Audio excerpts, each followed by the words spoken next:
بسم اللہ الرحمن الرحیم ان الحمد للہ والصلاة والسلام علی من لا نبی بعدہ اما بعد۔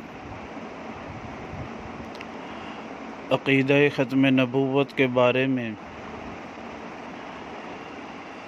حدیث نمبر 133 بیان کی جا رہی ہے۔ یہ حدیث مبارکہ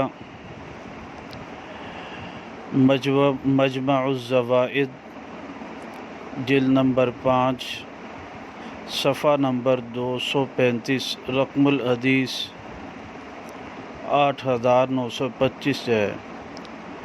راوی اس میں حضرت نعمان بن بشیر رضی اللہ تعالیٰ عنہ ایک واقعہ ذکر فرماتے ہیں کہ بینما زید بن خارجہ رضی اللہ تعالیٰ عنہ انصار لوگوں میں سے ایک یہ سردار تھے، مدینہ میں چل رہے تھے۔ اذ خر میتا بین الظہر والعصر، عصر اور ظہر کے درمیان یہ گر پڑے، وہاں پر ان کی وفات ہو گئی، اور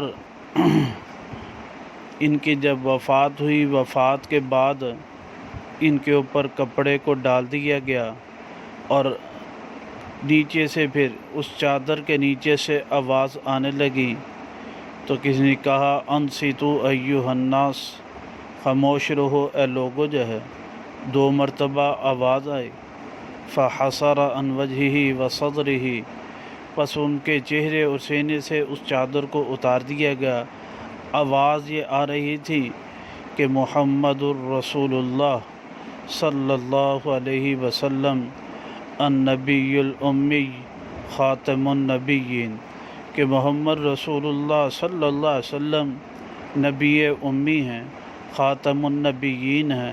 کان ذالک فی الکتاب، یہ بات تورات وغیرہ میں موجود ہے۔ پھر کہا گیا انہی کی زبان پر صدقہ، سچ کہا، یہ الفاظ مذکور ہیں۔